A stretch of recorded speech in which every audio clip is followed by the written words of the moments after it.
Bismillahirrahmanirrahim. Assalamualaikum warahmatullahi wabarakatuh. Perkenalkan, nama saya Wanti Hatun. Dan saya Linda Rismaya. Kami dari kelompok 3 akan menyampaikan materi mengenai Paham Jabariyah. dan mengenai materi pertama tentang latar belakang munculnya aliran Jabariyah akan disampaikan oleh rekan saya Alinda Rismaya. Kepadanya saya silakan. Jabariyah berasal dari kata jabaro yang artinya memaksa. Kemudian dalam Al-Munjid mengemukakan bahwa makna Jabariyah adalah memaksa dan mengharuskan melakukan sesuatu.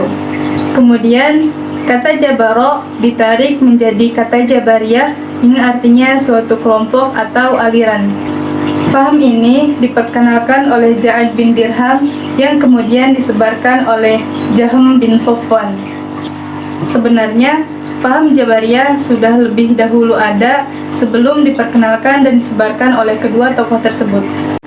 Hal itu terlihat dari beberapa peristiwa. Yang pertama, suatu ketika Nabi melihat sahabatnya sedang bertengkar mengenai masalah takdir Tuhan. Kemudian Nabi melarang sahabatnya itu untuk memperdebatkan hal tersebut karena dikhawatirkan akan terjadinya kesalahan penafsiran terhadap ayat-ayat Tuhan mengenai takdir. Yang kedua, suatu hari Khalifah Umar pernah menangkap seorang pencuri. Kemudian pencuri tersebut oleh Umar diinterogasi. Dan pencuri tersebut berdalih bahwa ia mencuri karena telah dikehendaki oleh Tuhan. Mendengar jawaban tersebut, Khalifah Umar marah dan menganggap orang tersebut telah berdusta terhadap takdir Tuhan.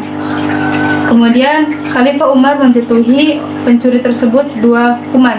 Yang pertama, hukuman potong tangan karena ia telah mencuri, dan yang kedua, pencuri tersebut didera karena menggunakan dalil takdir Tuhan.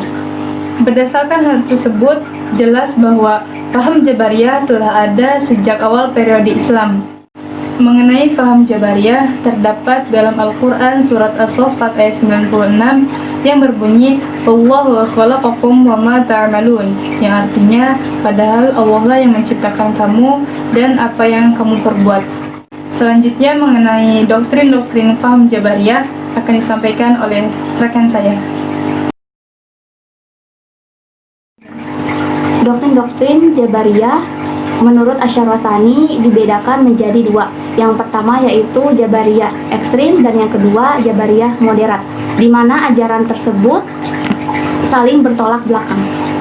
Doktrin Jabariyah ekstrim menyatakan bahwa segala perbuatan manusia itu bukan timbul atas kemauan dirinya, melainkan atas paksaan yang timbul atas dirinya. Misalnya, jika seorang mencuri, maka dalam paham ini menyatakan bahwa perbuatan mencuri tersebut bukan berdasarkan kehendak maunya, melainkan atas qada dan qadar dari Tuhan yang menghendaki perbuatan demikian. Di antara pemuka paham Jabariyah ekstrim yaitu Jahm bin Safwan. Jahm bin Safwan dilahirkan di Khurasan, namun ia bertempat tinggal di Kufah. Sebagai penganut ajaran paham ini, beliau lalu menyebarluaskannya ke berbagai tempat. Terdapat 4 doktrin ajaran yang disebarluaskan olehnya. Yang pertama, ia menganggap bahwa kalam Tuhan itu adalah makhluk.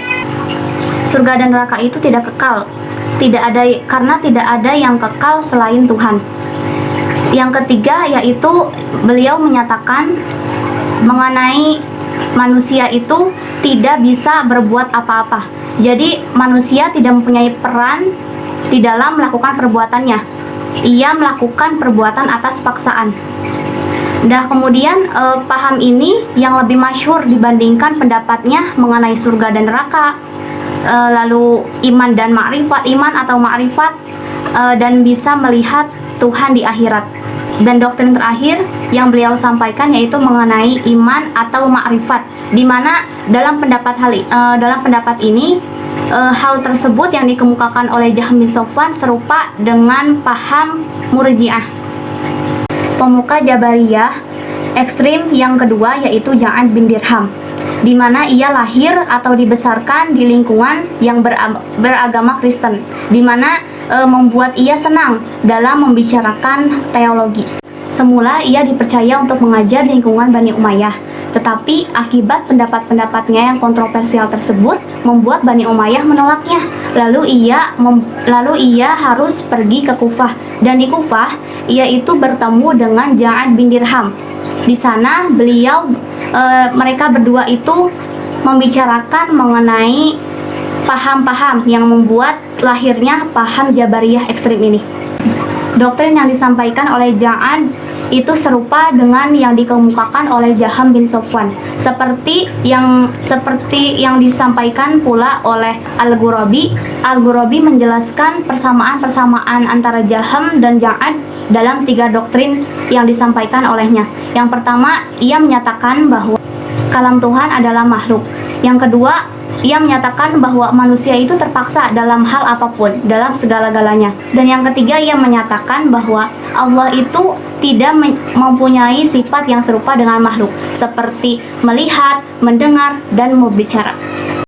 Berbeda dengan paham Jabariyah ekstrim, di dalam paham Jabariyah moderat menyatakan bahwa Tuhan itu memang menciptakan perbuatan yang baik maupun yang buruk, tetapi di dalamnya itu manusia mempunyai andil dalam melakukan perbuatan tersebut.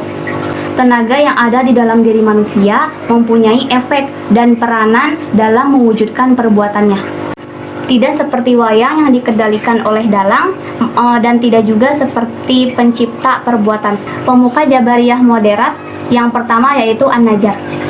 Ia menyatakan bahwa Tuhan itu menciptakan segala perbuatan, tetapi manusia itu mempunyai andil atau bagian dalam melakukan perbuatan tersebut. Kedua, yaitu ia menyatakan bahwa Tuhan itu tidak dapat dilihat di akhirat. Akan tetapi An-Najjar menyatakan bahwa Tuhan itu bisa dilihat karena Tuhan dapat memindahkan potensi hati pada mata sehingga manusia bisa melihat Tuhan. Yang kedua yaitu Ad-Diror, di mana pendapatnya ini sama atau serupa dengan pendapat yang dikemukakan oleh An-Najjar. Ia menyatakan bahwa perbuatan manusia itu ditimbulkan karena 2 pelaku yang bersamaan. Artinya, perbuatan manusia itu tidak hanya ditimbulkan oleh Tuhan, tetapi oleh manusianya itu sendiri. Mengenai ruqyah Tuhan di akhirat, Ad-Diror menyatakan bahwa Tuhan itu dapat dilihat dengan menggunakan indera keenam. Mengenai penguasaan dan penyampaian materi, kami menyadari masih banyak kekurangan. Sekian yang dapat kami sampaikan. Terima kasih atas segala perhatiannya. Wassalamualaikum warahmatullahi wabarakatuh.